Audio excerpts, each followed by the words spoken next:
اللي صايم الستة البيض يكتب لي في الكومنتات. السلام عليكم ورحمة الله وبركاته. ازيكم يا حبايبي؟ عاملين ايه؟ صلوا على النبي. قبل ما تبدأي ولا اعملي اي حاجة تصلي على الرسول وتستغفري ربنا وتقولي توكالي واعتمادي عليك يا رب.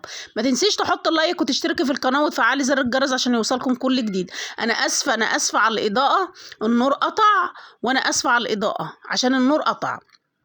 دلوقتي دي بطاطسايه قشرتها وبقطعها مكعبات معاكم. طبعا الجو حرر فعايز اكل خفيف، الجو الحر ده بيعوز اكل خفيف عشان تعرفي تاكليه ويعني ايه وما تتعبيش.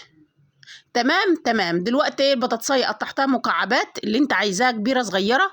جبت كمان كام واحده من الكوسه برضو بقطعهم معاكم زي ما انتوا شايفين، برضو مكعبات زي ما انت عايزه اللي انت عايزاه اعمليه. ودي جزرايه مقشراها برضو بقطعها زي ما انتوا شايفين كده، التقطيعه اللي انت عايزاها. طبعا قطعتهم معاكم زي ما انتوا شايفين كده.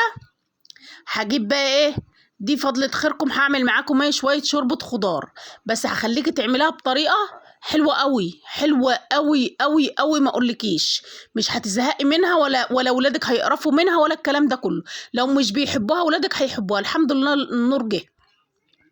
دلوقتي الميه غليت بتاعت اللحمه، فهنزل باللحمه بتاعتي. ده حبايبي انا بروح للجزار بقول له مثلا انا عايزه ب 100 جنيه لحمه، ربع بقى نص زي ما يكون. المهم بقول له عايزه ب 100 جنيه لحمه، وبجيب ايه نص كيلو عصب او ربع عصب عليها وبعملها.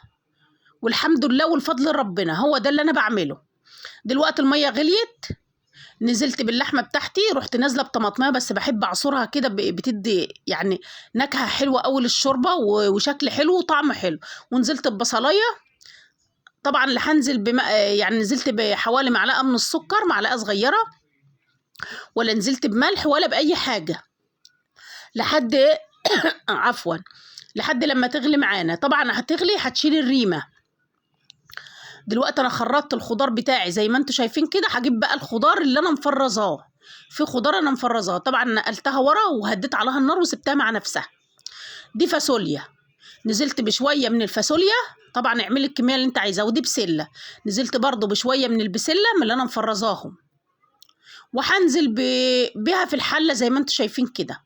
كانت اللحمه معايا غليت زي ما انتوا شايفين، رحت واخده من الشوربه وهنزل على شوربة الخضار. في تكة بقى في شوربة الخضار دي أنا عملتها، لو أنت عملتها هتوديلك شوربة الخضار دي في حتة تانية خالص بصراحة. كان فطار جميل ولذيذ وخفيف. والستة البيض دول جمال. اللي صايم الستة البيض زينا يكتب لي في الكومنتات وقولي لي انت بتتابعيني منين. شايفين بقى دلوقتي جبت حلة. دلوقتي انا هنزل بالملح، حسيت ان اللحمه داخله على سوا نزلت بالملح بتاعي. طبعا زي ما انتم فاهمين انا بنزل على اللحمه بتاعتي بملح وفلفل اسود بس، وساعات بنزل بملح بس عشان احس بطعم اللحمه ونكهه اللحمه، اشم ريحه اللحمه بتاعت زمان والاكل بتاع زمان، مش اكل توابل واشم توابل. دلوقتي جبت حله على النار، رحت نازله بمعلقه من السمنه، سمنه بقى زبده زيت الموجود عندك اشتغلي بيه. دلوقتي جبتها هي دوبك تسيح معايا تفك بس، وهروح نازله بايه بلسان العصفور. تفك اروح نازله بلسان العصفور بتاعي.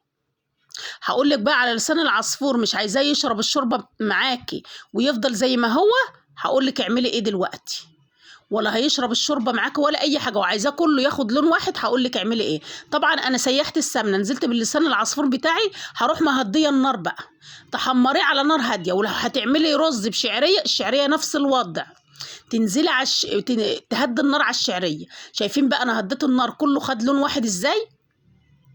هو هياخد وقت معاكي شويه بس مش مشكله، بس هياخد كله لون معاكي واحد. طبعا خدت معلقه من لسان العصفور نزلت على شوربه الخضار بيها، دي التكه اللي انا بقول لكم عليها. خدت معلقه من لسان العصفور نزلت على شوربه الخضار بالمعلقه اللسان العصفور دي، ورحت طافيه على شوربه الخضار وما ولحتش عليها تاني وسبتها بقى. تحط المعلقه شوربه الخضار معلقه لسان العصفور على شوربه الخضار وتروحي طافيه عليه، بس هي تغلي غلوه واحده بس. ما تسويش الخضار بتاعك او خليه فيه تكه كده عشان ايه تستفادي بيه. دلوقتي ده لسان العصفور، شايفين انا حطيت له الشوربه بيغلي ازاي، بيغلي غلوتين اهو زي ما انتم شايفين كده. انا بقول لكم وبوريكم برضو شوربه الخضار وهروح طافيه عليه.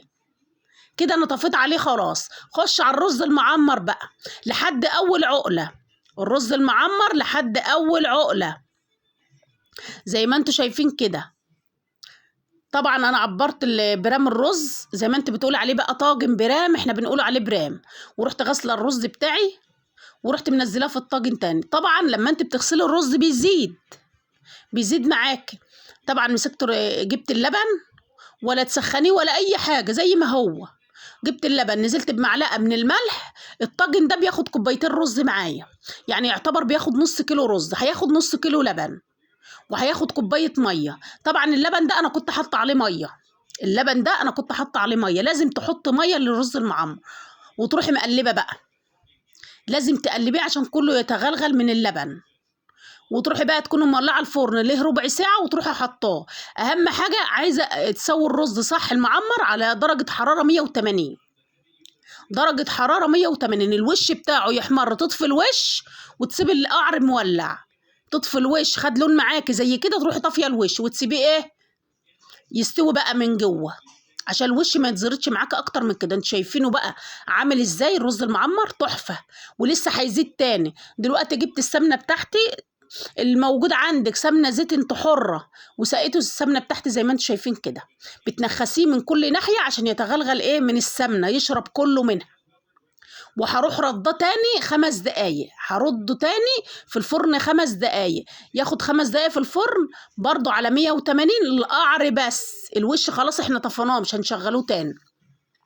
هغرف معاكم بقى زي ما انتم شايفين كده. شايفين لسان العصفور بقى زي ما هو، ما شربش الشوربه. ما شربش الشوربه ليه؟ عشان غلي غلوه ورحت طافيه عليه. تحط انت الشوربه مع لسان العصفور وهم بيغلوا، يعني تحط الشوربه بتغلي وتروحي يا دوبك يغلي زي ما انا وريتك كده، وتروحي طافيه. شوربه الخضار نفس الوضع. انا كنت دلوقتي كان برد وكنت بسخنه، انا كنت بديله تسخينه بس عشان كان لسه بدري على الفطار ساعتها انا ما عملت الاكل ده وسخنته. هغرف معاكم بقى وهتشوفوه زي ما هو. شايفين بقى شوربه الخضار عامله ازاي؟ فيها تكه وجميله تستفادي بيها، مش تاكلي حاجه كده بتلظ ببقك. شايفين بقى ادي لسان العصفور، شايفين شوربته عامله ازاي؟ الشوربه زي ما هي، الشوربه زي ما هي. ليه؟ ياخد غلوه وتطفى عليه، يفضل معاك لحد تاني يوم زي ما هو، ما يشربش الشوربه ابدا. وشوربه الخضار نفس الوضع، تغلي برضو غلوه وتروحي طافيه عليها. وادي اللحمه معاكم اهي مع العصب، وادي البلح بتاعنا، وادي المخلل اللي انا عاملاه بايدي، وادي الرز بعد ما رضيت